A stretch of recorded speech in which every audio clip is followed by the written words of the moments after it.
Chairman, thank you for welcoming us into your home again.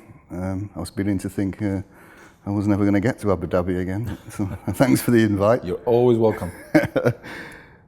Before we go into the excitement of what's going to happen this summer, and I'm pretty sure we all think it's going to be very exciting, can we just have a look back at the last couple of seasons? It's fair to say it's been a mixed bag, especially last season and a little bit of the one before. What will Manuel's legacy be? Well, let's be objective first. Over 3 years, we won our second Premier League title in the history of the club. We've won 2 League Cups under Manuel. We've gone to the semi-finals of the Champions League for the first time. We've scored, I think, an incredible amount of goals. At one point, I think in our first season, we scored 151 goals in total, which was a club record, I think a league record.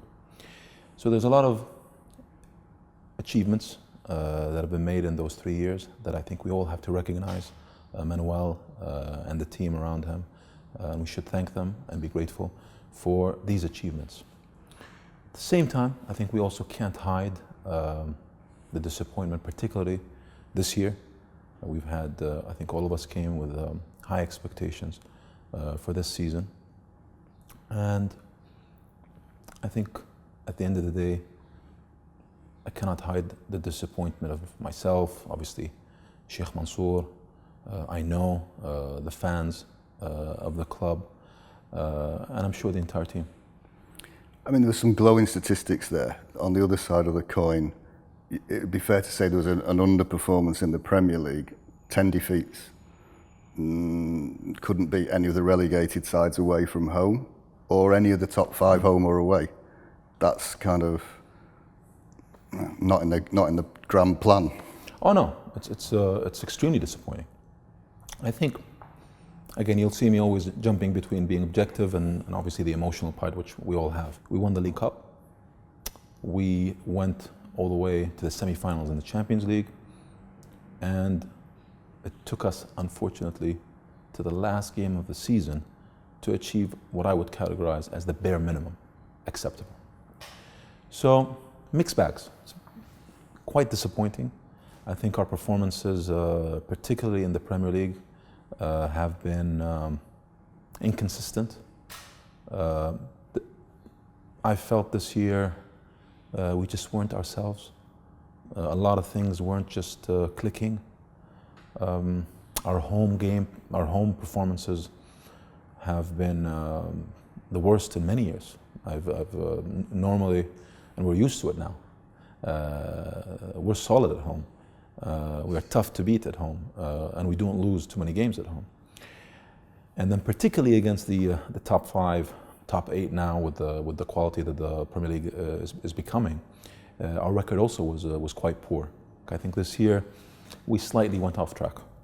What were your highlights, individual highlights of players this season? Well, you have the consistency of Joe Hart and Aguero, both competing respectively, Golden Glove and then Golden Boot, and both really going all the way to the last game of the season, very close on both respective levels. So both, I think, were standouts. No doubt, Kevin De Bruyne has been a revelation.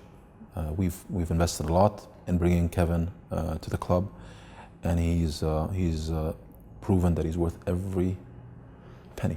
He is an incredible talent. He's shown it this year, and when he's been on the pitch, we've been a different team. There's been other players. Sanya, I would say Sanya this year, a lot of people were doubting him last season. He came in this season, I think played some very consistent football. He was a consistent defensive block for us. Fernandinho has had a wonderful season. I would say he's another standout performer for the team. These are just some of the players that really, I think, distinguished themselves this year. And one outstanding performance in half an hour, Willy Caballero in the League Cup final. Well, this one I give it to Willy for sure. He did the hard work, but also to Manuel. I remember very well the days before that game and the pressure on not playing Willie.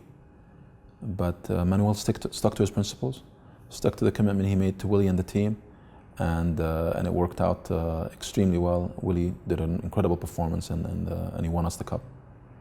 So we won the League Cup at Wembley on penalties and reached the Champions League semi-final, which is an achievement. Or we'll come to whether it's an achievement in a minute, I think. But we also went out the FA Cup in spectacular style at Chelsea. Was there any pressure on the manager to focus on the Champions League at the cost of the other competitions? No. I mean, our priorities are crystal clear, and I think everybody knows it from, obviously from the guidance we have clearly from Sheikh Mansour, myself, the board, the management team, Manuel.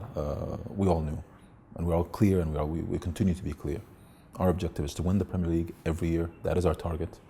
And to go as far as we can in the Champions League and try to win the Champions League. These two are equally important, and neither compromises the other or is at the cost of the other. And I think this year I would say we were pragmatic in the Champions League. We did very well, but I think again purely objectively, reaching the semi-final for the first time in the history of the club, of this modern version of the Champions League, is something that is, I think, an incredible achievement, and we approached it in a pragmatic way. We've both used the word achievement in this interview so far, in terms of the Champions League. Yeah. A debate we have in the office amongst the City fans is, was it really an achievement to reach the Champions League semi-final, or was it just progress? Probably a bit of both, I think, to be fair. Very few teams win the Champions League. I'm trying to think, I can't recall statistically how many teams won the Champions League the first time they made it to the semi-finals of the Champions League. I'm not sure about that. I think reaching the semi-final is progress, no question. Is it an achievement? Losing to Real Madrid at the Bernabeu, 1-0, losing both legs with a 1-goal difference in the semi-finals, I think is okay. But I think what makes it difficult, and I'll speak from my personal feeling here on this, is I don't think we actually showed up for that game. I really feel bad in that I think in both games, both legs, we left too much that we know we could have done that we didn't do. And that's what disappointed me. I don't mind losing the Champions League semi-final. I don't mind losing to Real Madrid. I think we're all pragmatic, and we understand football. You can win and you can lose. But you want to at least feel that you gave it 100%. And I don't think we gave it 100%. I think we lost, but we could have done a lot more. And I think we missed an important chance. It was an important opportunity to go to the final of the Champions League, and that I regret. Leicester City winning the league, I think, was a shock to everyone in England. I think at one point, everyone, when they realised no one else was going to win the league, that everyone suddenly became happy about it. What can we learn from the way they won the league and their team? Anything?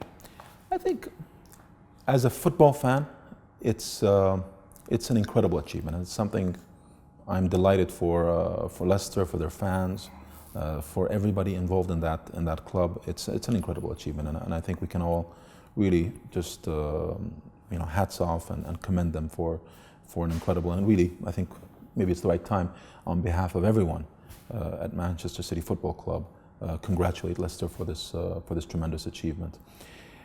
I take a lot from the passion they've shown. This was a team that from the first game of the season till the last game of the season, one thing they gave it all, every game. You had a team that fought hard, that put a lot of passion, a lot of commitment, and you can see it in every game that they've played. And sometimes passion and commitment doesn't win you trophies, but certainly it pushes you to limits. And I think what Leicester did this year is, while they didn't have the resources of many other clubs in the Premier League, they had in abundance passion and commitment, and that won them the league. And of course, next season they're going to be up against a Pep Guardiola-led Manchester City. How pleased are you that is coming. And is it the start of a new era? Because that's how it feels, certainly working at the club. And I think to the fans as well, I think is that maybe that the team that Roberto built and Manuel took on is now, it's not finished, but it's time for a new era. Is that how you see it? I'm absolutely excited about Pep joining our team. I consider Pep to be one of the best, if not the best manager today in football. I think in Pep, we are going to get the epitome of passion. One thing I can guarantee you with Pep is passion and commitment.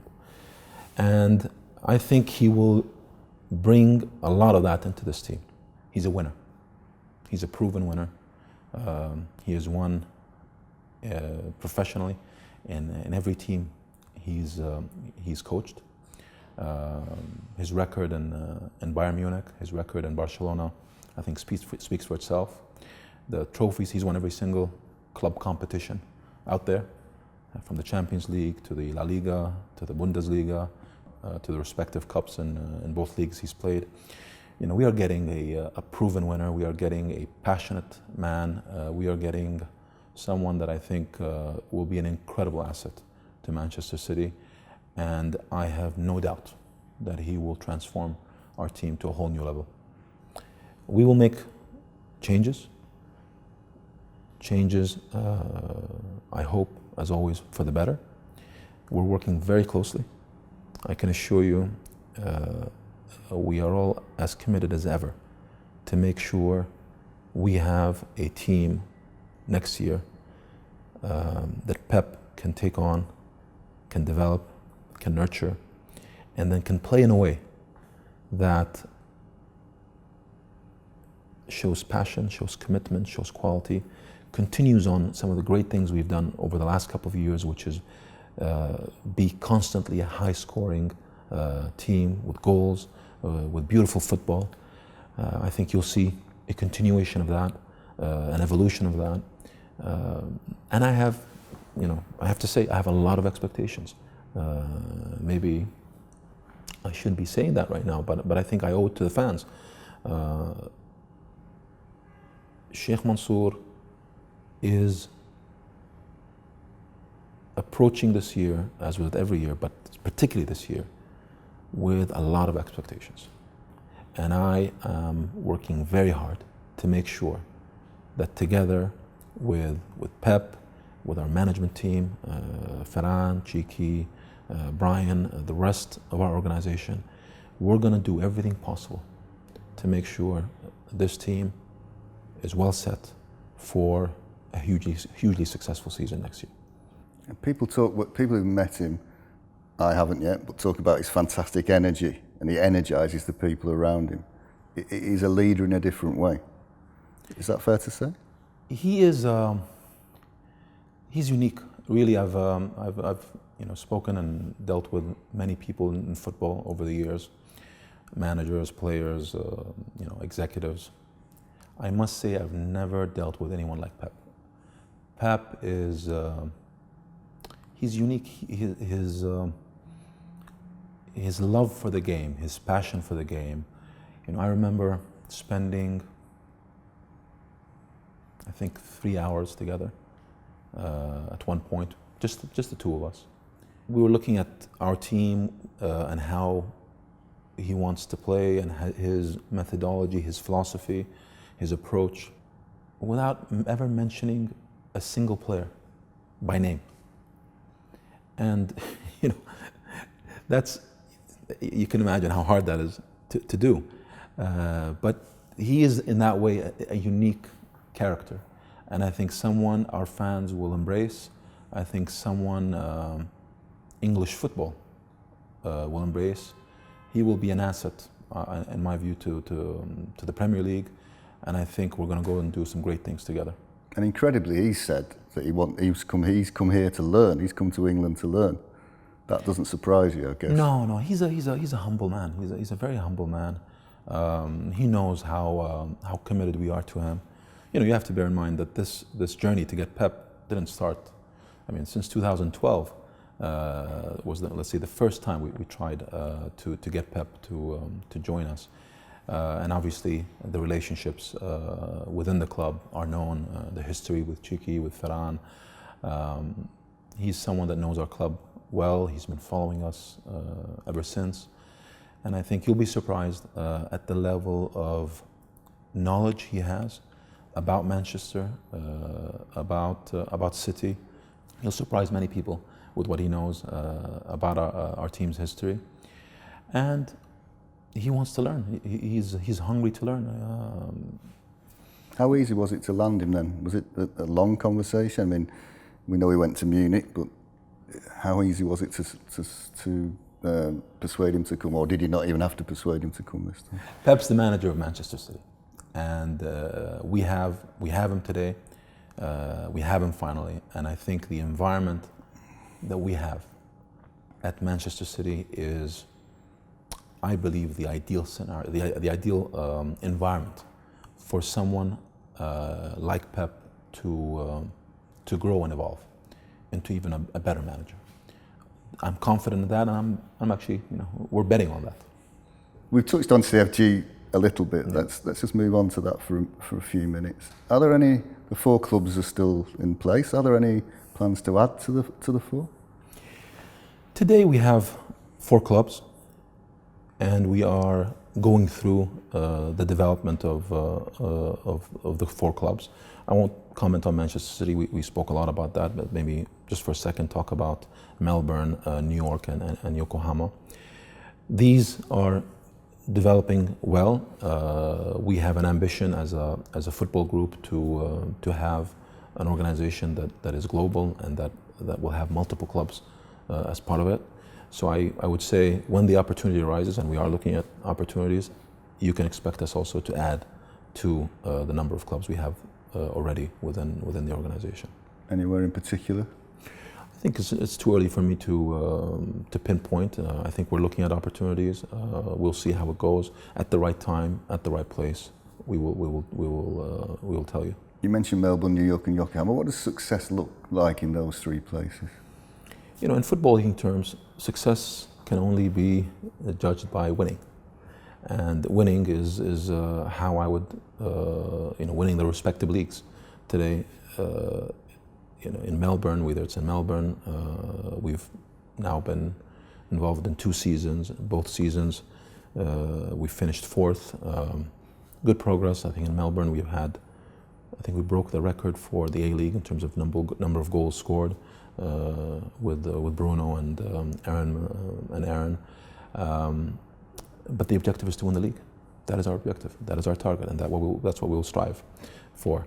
In New York, last year was our first season. This is our second season. We're learning about MLS. We're learning about the nature of that league, which is a unique compared to let's see what we deal with in the Premier League or in other leagues in Europe.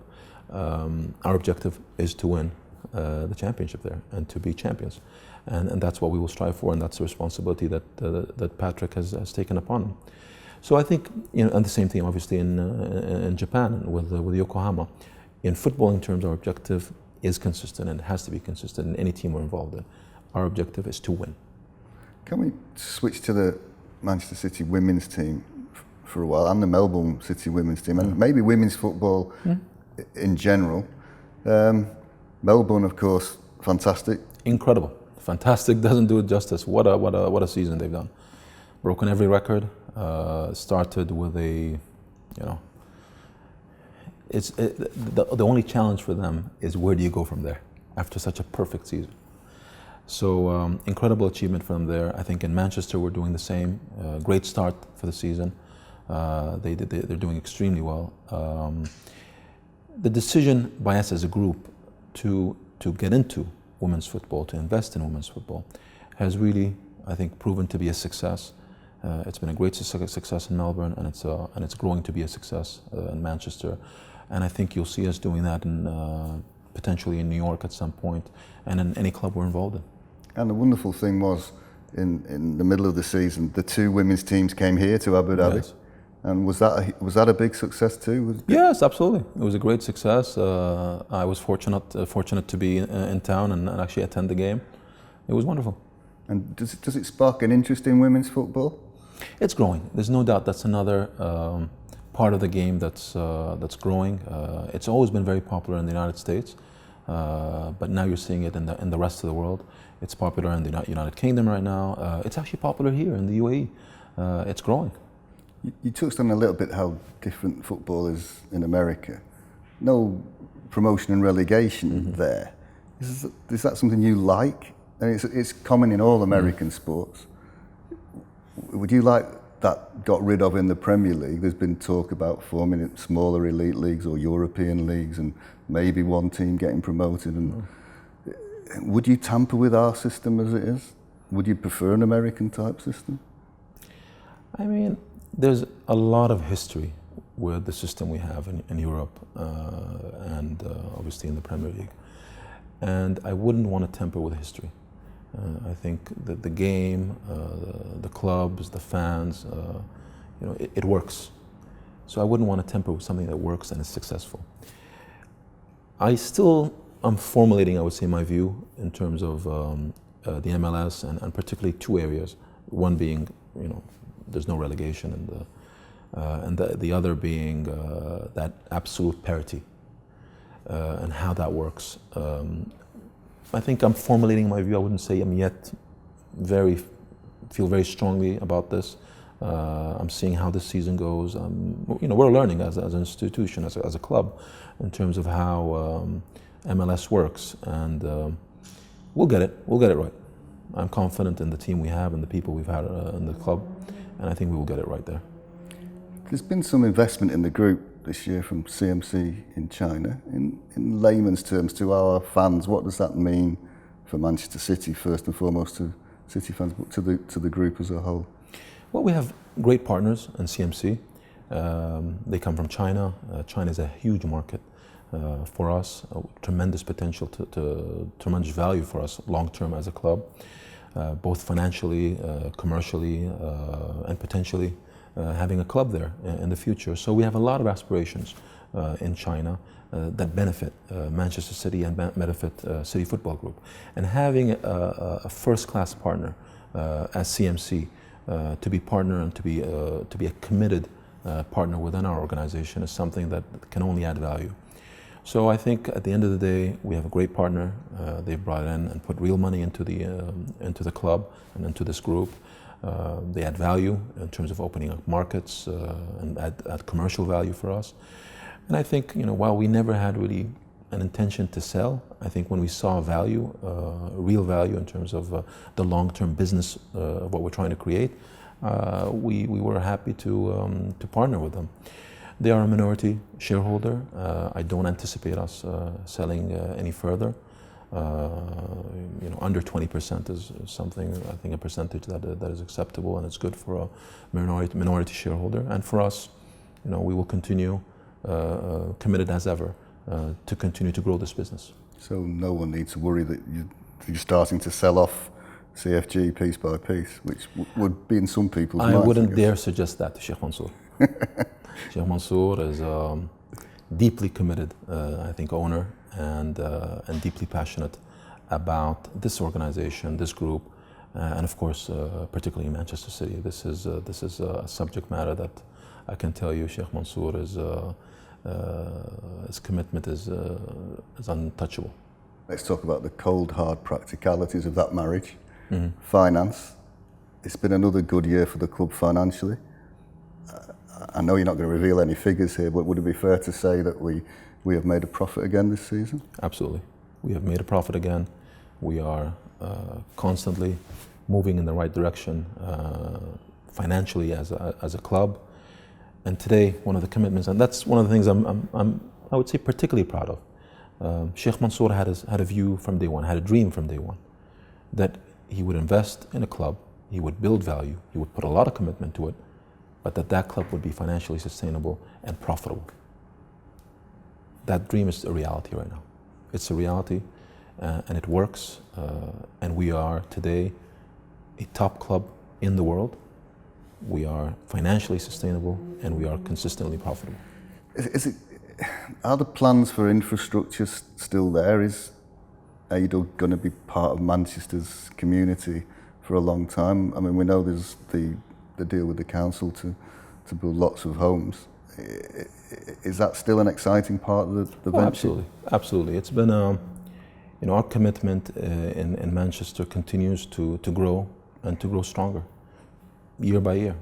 One thing you can be clear of from the first day we've invested in Manchester City to today, every year we have increased at the level of commitment we have into the city of Manchester, be it through expanding the capacity at the Etihad, be it through our investment in the infrastructure at the Etihad, be it through our investment at CFA, which is arguably one of the best training facilities in the world and academies in the world. Our investment in Manchester Life is extremely exciting through ADUG. This is a wonderful regeneration project that we are embarking on in East Manchester. And that, again, you're starting to see now the fruits of that commitment. All you have to do is drive down, and you can see already some of the real estate coming up.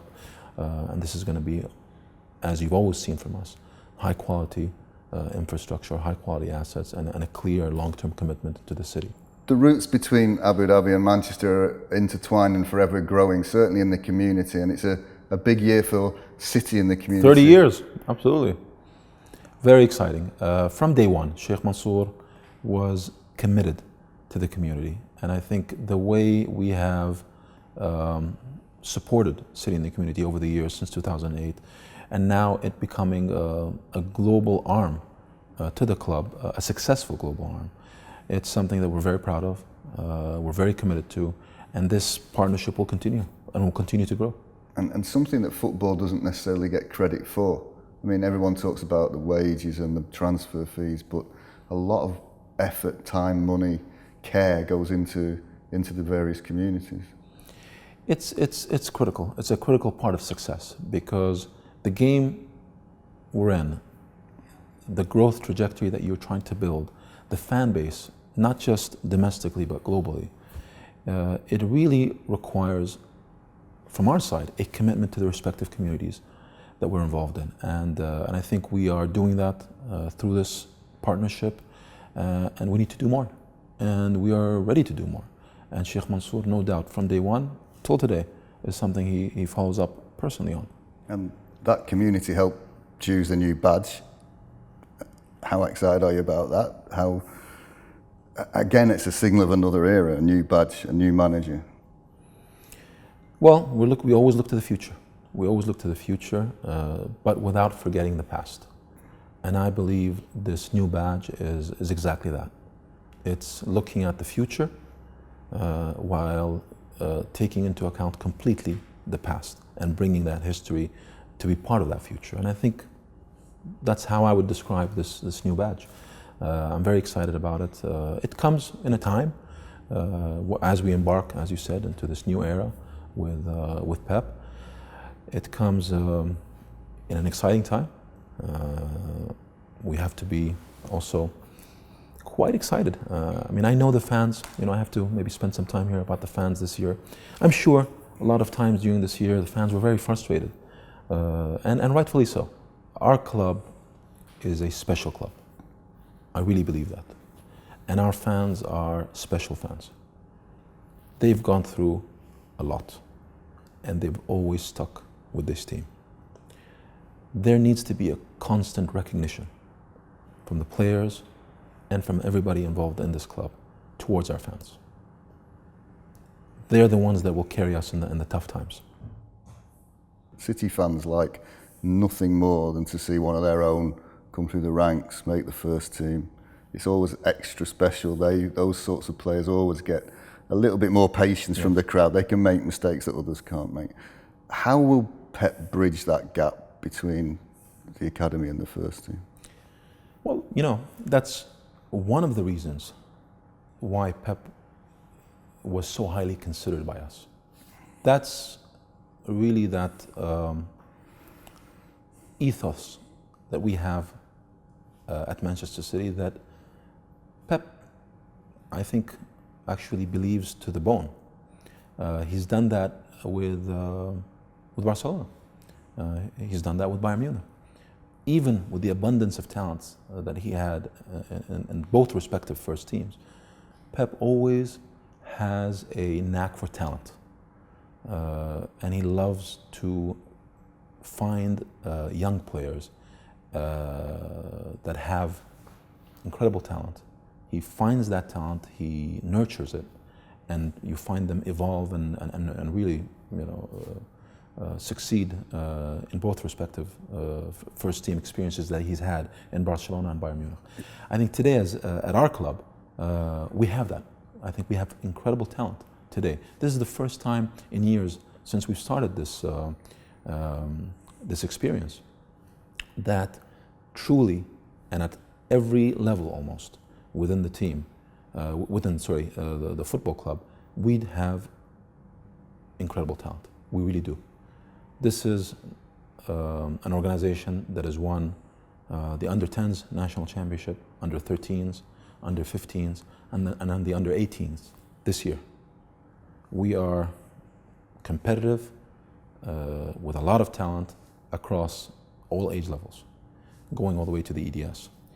And Pep, I think, will enjoy that, and I think we'll find a lot of gems that we're going to produce out of that. Amongst the academy successes, Chairman, with the under-16s, absolutely incredible record this season. Unbeaten. I think in any competition, to go unbeaten in any sport is a remarkable feat, but particularly in football and particularly at that age group. It's quite a remarkable feat when you look at their season as a whole, the number of goals they've scored, the talent that they've had at their disposal. It's very exciting. It's very exciting. I think credit to this whole team, to this whole group of players, as they now move into the next age group. We have a special group down there, and credit to them and congratulations. And anytime you score 100 goals in a season is a 100 plus. 100 plus is a special season. Incredible, incredible. So we're no longer talking in theory and in promises here. We have now facts on the ground. We have talent, real talent, and I think Pep is the perfect manager, in my opinion, to evolve that talent into the first team. Because when Kelechi broke through well this season, scored lots of goals. He scored 14 goals this year. He did very well. I know you know your statistics. You love your statistics. I don't know how you keep them all in your mind, but were you disappointed that no others really? But I mean, several played games, several had little cameo roles, but no one else really made a place their own. Or I think 8 EDS players made first team appearances this year. I think that was good. It was a strange season this year. It really was. The level of competition we were playing at. Each one of these journeys, whether it is the Premier League, the Champions League, the Capital One Cup, and our FA Cup games, I don't want to, focus on that. I think what's past is past. We've had some good experiences this year with pushing some of our talent from the academy, and Kelechi is a great example of that. Really, I think credit to Kelechi. In his age, to rise, to score 14 goals at this level, at this age. He's got a goal per minute ratio that is quite remarkable, comparable to many important players around the world. I think next year and the years that are coming, he'll have more minutes, and I hope he will keep that goal per minute ratio at the level it's at right now. So do we all. I mean, if he does, he's going to be hugely successful. I mean, we're going to be hugely successful. Do you see a time when half of City's team will be homegrown, or at least half? And is that an ambition or a plan? Yes, you have to, and I think this has always been our objective and the premise behind the investment we've made in the City Football Academy and the infrastructure that we have in place today. This has been operational now for 2 years, and we're starting to see the outcomes and the results of that this season, and I hope for many seasons to come. We would like to have the maximum amount of players in the first team coming out of our academy.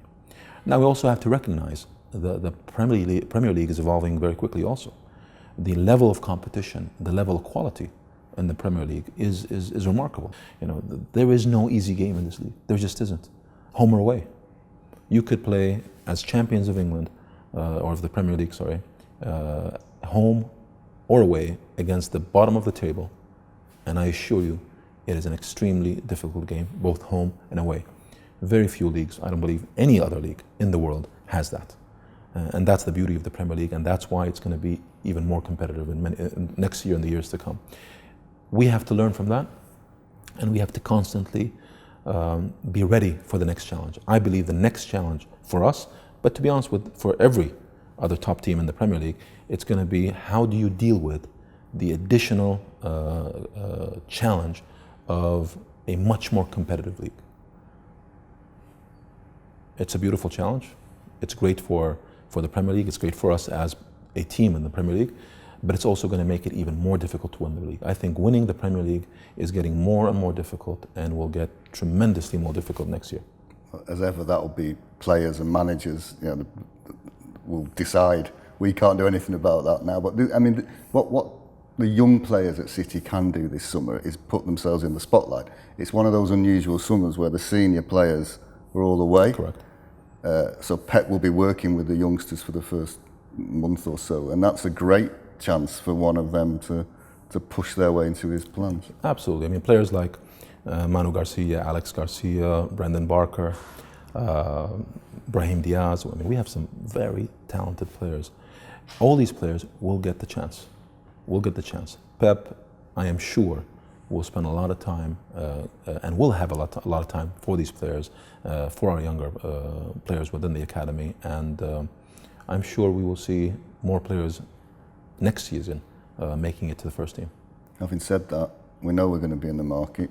We've landed one and another one very close.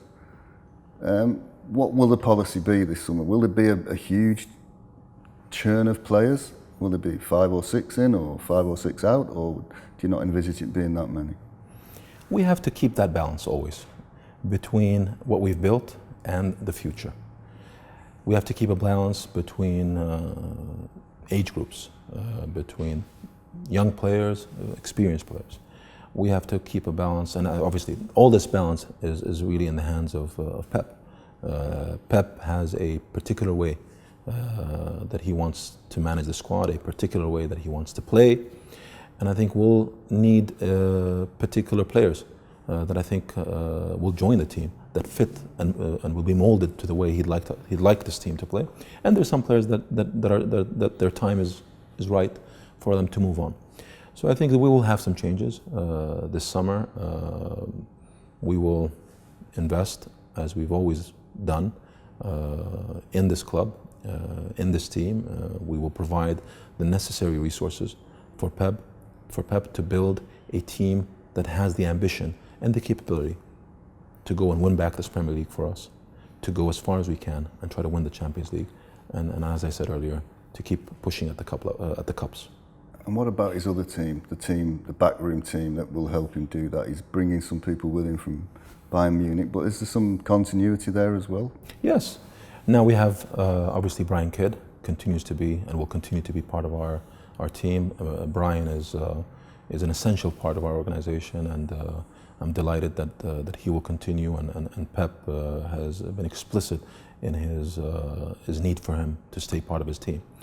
Also, Javier, our goalkeeper coach, he will continue, and I think with these two we have continuity. We have two important individuals within the backroom staff at the club that will continue with our team.